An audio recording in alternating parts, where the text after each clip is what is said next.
Hello and welcome everyone.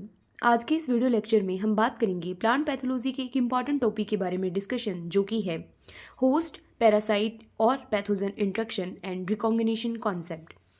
देखो, basically हम बात कर रहे हैं कि पैथोजन जो है वो किस तरीके से रिकॉग्नाइज करेगा अपने होस्ट को, और होस्ट के अंदर किस तरीके से रेजिस्टेंस जीन जो है वो एक्टिवेट होंगे, और उसके बाद में रेजिस्टेंस जो है वो पर्टिकुलरली डेवलप होगी। इसको समझने से पहले आपको एक बहुत बेसिक सा कॉन्सेप्ट समझ लेना चाहिए कि जैसे सपोज़ कि ये कोई प्लांट है, ये प्लांट की लीफ की सरफेस है, यहाँ पर कोई पैथोजन आया तो एक बेसिक रेजिस्टेंस की जो फिनोमिना होता है वो किस तरीके से काम करता है। देखो, सपोज ये पैथोजन है, पैथोजन क्या करता है, अपने इलिसिटर्स को प्रोड्यूस करता है, और ये जो इलिसिटर्स होते हैं इनको आर जीन के द्वारा आइडेंटिफाई या फिर रिकॉग्नाइज कर लिया जाता है। अगर ये आर जीन पर्टिकुलरली इन एलिसिटर्स को रिकॉग्नाइज कर पाते हैं तभी यहाँ पर रेजिस्टेंस जो है वो डेवलप होती है, अदरवाइज रेजिस्टेंस जो है वो डेवलप नहीं होती है। अब होस्ट पैथोजन इंट्रैक्शन जो है वो एक डायनेमिक इंट्रैक्शन है, जो कि पैथोजन और होस्ट दोनों की प्रॉपर्टीज़ के ऊपर डिपेंड करता है।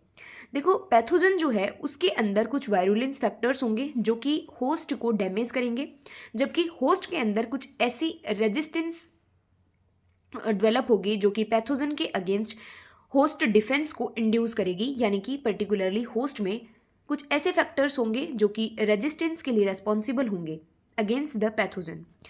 अब प्लांट पैथोजन या होस्ट पैरासिटिक इंट्रैक्शन के अंदर 3 जनरल स्टेप सम्मिलित होती हैं। पहला है परसेप्शन। परसेप्शन का मतलब है कि किस तरीके से एक पैथोजन जो है वो अपने होस्ट को रिकॉग्नाइज करता है। ये जो परसेप्शन है ये 2 तरीके का हो सकता है, डायरेक्टली और इनडायरेक्टली। सेकेंड स्टेप आती है सिग्नलिंग एंड थर्ड स्टेप आती है रेस्पॉन्स। अब इसी परसेप्शन के बेसिस पे हम 2 तरीके के होस्ट पैरासिटिक इंट्रैक्शन मॉडल्स पढ़ते हैं। That is first one is direct interaction models and second one is indirect interaction models. सबसे पहले हम बात करते हैं डायरेक्ट इंट्रैक्शन मॉडल्स की, जिसमें कि हम बेसिकली देखेंगे कि किस तरीके से होस्ट और पैथोजन के बीच में डायरेक्ट रिकॉग्निशन होता है पर्टिकुलर जीन की हेल्प से। इसमें सबसे पहला मॉडल आता है इलिसिटर रिसेप्टर मॉडल, जिसे कि ईआर मॉडल के नाम से भी जाना जाता है। सबसे पहले तो आपको इसकी बेसिक मैकेनिज्म ध्यान में बेसिक जो है वो याद रखना है कि इसे एल्बर्शियम नाम के साइंटिस्ट ने 1981 में डिमॉन्स्ट्रेट किया। देखो, एलिसिटर रिसेप्टर मॉडल जो है वो बेसिकली क्या कहता है कि यहाँ पर प्लांट के अंदर 2 तरीके के जीन ग्रुप सिस्टम होंगे। पहला जो है वो पैथोजन को रिकॉग्निशन में हेल्प करेगा कि कौन सा पैथोजन आया है पर्टिकुलरली, एक जीन सिस्टम तो इस बात को आइडेंटिफाई करेगा, और जो सेकंड जीन सिस्टम होगा प्लांट के अंदर ही, वो प्लांट में डिफेंस रिएक्शंस को एक्टिवेट करेगा और डिफेंस मैकेनिज्म यहाँ पर कंप्लीट हो जाएगी। ये कहता है एलिसिटर रिसेप्टर मॉडल। देखो, एलिसिटर हमने बात की कि ये क्या होगा, पैथोजन का मॉलिक्यूल होगा जो कि पैथोजन जो है वो एलिसिट करता है, और उसके बाद में रिसेप्टर का क्या मतलब हो गया कि प्लांट की सरफेस के ऊपर जो रिसेप्टर्स हैं उनके द्वारा ये रिकॉग्नाइज किया जाएगा। ठीक है, तो ईआर मॉडल क्या कहता है कि यहाँ पर प्लांट जीन्स के पास में 2 जीन ग्रुप होंगे। पहला जीन ग्रुप जो है वो पैथोजन को रिकॉग्निशन में हेल्प करेगा कि कौन सा पैथोजन है, और दूसरा जो जीन सिस्टम होगा वो प्लांट डिफेंस रिएक्शंस को इंड्यूस करेगा। लेकिन ईआर मॉडल जो है, अब आपको पता है कि बहुत सारे मॉडल बने हैं, इसका मतलब जो पहले मॉडल बना उसकी कुछ कमियां रही होंगी तभी आगे वाला मॉडल बना है, राइट।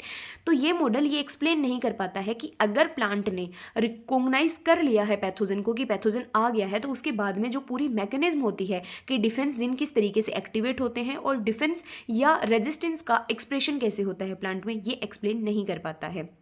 नेक्स्ट आता है the dimer model. Name he indicate कर रहा है कि डाइमर, यानी कि यहाँ पर 2 चीज़ों को मिलकर कुछ बनेगा जिसे हम डाइमर बोलेंगे। तो बेसिकली ये हाइपोथेसिस जो है इसे इलुंग बु ने 1982 में प्रपोज किया। आपको ये साइंटिस्ट के नाम याद होने चाहिए। ये जो हाइपोथेसिस है या ये जो मॉडल है ये इस हाइपोथेसिस पे बेस्ड है कि जो पर्टिकुलर एवीआर प्रोडक्ट है, अब देखो एवीआर प्रोडक्ट क्या हुआ कि जो पैथोजन है उसका जो जीन है जो कि वायरुलेंस की रेस्पॉन्सिबल है उसे हम बोलते हैं एवीआर प्रोडक्ट, और जो पर्टिकुलर प्लांट है उसके जो जीन्स हैं जो कि पर्टिकुलर रेजिस्टेंस के लिए रेस्पॉन्सिबल है उसे हम बोलते हैं आर जीन। तो जो एवीआर प्रोडक्ट और आर जीन है, इन दोनों के प्रोडक्ट्स मिलकर आपस में एक डाइमर बनाते हैं। ठीक है, इसीलिए इस मॉडल का नाम पड़ा है डाइमर मॉडल। बेसिकली जो डाइमर होता है वो नेगेटिवली रेगुलेट करता है, यानी कि ये जो प्लांट के अंदर बेसिक कंपैटिबिलिटी है उसके एक्सप्रेशन को ख़त्म कर देता है, और पैथोजन के द्वारा होने वाली पैरासिटिज्म को प्रमोट करता है। कहने का मतलब बहुत सिंपल वर्ड्स के अंदर देखो, जो पर्टिकुलर पैथोजन है, जैसे सपोज कि ये पैथोजन है, ये जब एवीआर प्रोडक्ट को रिलीज कर रहा है और यहाँ पर प्लांट के अंदर क्या होगा, रेजिस्टेंस जीन्स जो है वो भी अपने किसी प्रोडक्ट को रिलीज करेंगे, इनके बीच में इंटरेक्शन होगा, तो ये दोनों जो हैं, एवीआर जीन जो है उसका प्रोडक्ट और आर जीन का प्रोडक्ट दोनों मिलकर एक डाइमर का फॉर्मेशन करते हैं और ये डाइमर का फॉर्मेशन जो है वो प्लांट के लिए नेगेटिवली रेस्पॉन्स करता है और पैथोजन के लिए पॉजिटिवली रेस्पॉन्स करता है। पैथोजन के लिए किस तरीके से पॉजिटिव रेस्पॉन्स करेगा कि ये जो प्लांट के अंदर बेसिक कंपैटिबिलिटी है, जो बेसिक रेजिस्टेंस है, उसके जीन्स को ब्लॉक कर देता है और पैरासिटिज्म होती है। नेक्स्ट हमारे डायरेक्ट इंट्रैक्शन मॉडल्स के अंदर थर्ड मॉडल आता है the ion channel defence model, जिसे गैब्रियल नाम के साइंटिस्ट ने 1988 में डिमॉन्स्ट्रेट किया। बेसिकली यहाँ पर सिंपल सा है कि ये बोलते हैं कि जो आयन चैनल नाम क्यों पड़ा, कि जो पर्टिकुलर सेल की सरफेस है उसके ऊपर कुछ प्रोटीन्स, आपको भी पता है कि कुछ ट्रांस प्रोटीन्स लगी रहती हैं। ये जो ट्रांस प्रोटीन्स हैं बेसिकली ये आयन चैनल की तरह फंक्शन करती हैं और इसीलिए इसका नाम पड़ा है आयन चैनल डिफेंस मॉडल, यानी कि जो ट्रांस मेम्ब्रेन, जो सेल मेम्ब्रेन के ऊपर कुछ ट्रांस प्रोटीन्स प्रेजेंट हैं, वो प्रोटीन्स जो हैं वो एक्ट करती हैं एज ए आयन चैनल्स और यही पर्टिकुलरली पूरी जो नेसेसरी स्टेप्स हैं किसी भी पर्टिकुलर रेस स्पेसिफिक रेजिस्टेंस को ट्रिगर करने के लिए, वो सारी फेवरेबल कंडीशंस ये आयन चैनल प्रोटीन्स जो हैं ये प्रोवाइड कराती हैं। नेक्स्ट आता है हमारा द सप्रेशर रिसेप्टर मॉडल, जिसे कि बंशेल एंड रोविल ने 1981 के अंदर प्रपोज किया था। बेसिकली ये सप्रेशर रिसेप्टर मॉडल ये मानता है कि सारे टाइप के जो प्लांट्स होते हैं वो ससेप्टेबल होते हैं एक पैथोजन के अटैक के लिए, यानी कि उनके अंदर बेसिकली बेसिक कंपैटिबिलिटी नहीं होती है, बेसिक रेजिस्टेंस जो है वो नहीं होती है। सारे प्लांट्स किसी भी पर्टिकुलर टाइप के पैथोजन के लिए हमेशा ससेप्टेबल रहेंगे। ठीक है, अब अगर पैथोजन को किसी पर्टिकुलर प्लांट को कोलोनाइज करना है, डिजीज कोज करनी है, तो उसको कुछ स्पेसिफिक सप्रेसर्स जो है वो प्रोड्यूस करने होंगे, ये कहता है the suppressor receptor model. Next हम बात करते हैं इनडायरेक्ट इंट्रैक्शन मॉडल्स की। देखो इनडायरेक्ट इंट्रैक्शन मॉडल्स बेसिकली इनके फॉर्मेशन ही क्यों हुआ, तो इनडायरेक्ट इंट्रैक्शन मॉडल्स जो हैं वो तब बने जब पूरी जो मैकेनिज्म है आर जीन प्रोडक्ट और एवीआर जीन प्रोडक्ट के डायरेक्ट इंट्रैक्शन के बारे में कुछ इतना खास मिला नहीं, इस वजह से इनडायरेक्ट इंट्रैक्शन मॉडल बने, जिसमें एक सबसे ज़्यादा इंपॉर्टेंट है guard model, guard hypothesis. Guard hypothesis क्या कहती है कि बेसिकली एवीआर जीन का जो टारगेट होता है वो आर जीन नहीं होती है, वो एक प्रोटीन होती है जिसे गार्डी प्रोटीन के नाम से जाना जाता है और इसीलिए इसको गार्ड हाइपोथेसिस कहते हैं।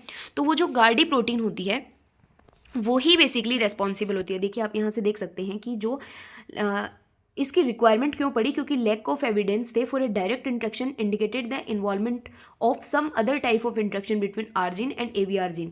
और ये मॉडल प्रपोज करता है कि जो आर प्रोटीन जो है जो इंट्रैक्ट है, जैसे कि गार्ड, इसे गार्डी प्रोटीन बोलते हैं, वो टारगेट प्रोटीन होती है बेसिकली एवीआर जीन के प्रोडक्ट की, यानी कि एवीआर प्रोटीन की, और उसको इंटरफेयर करती है। तब गार्डी प्रोटीन के साथ में जब एवीआर प्रोटीन का रिकॉग्निशन होता है तब बेसिकली रेजिस्टेंस जो है वो एक्टिवेट होती है।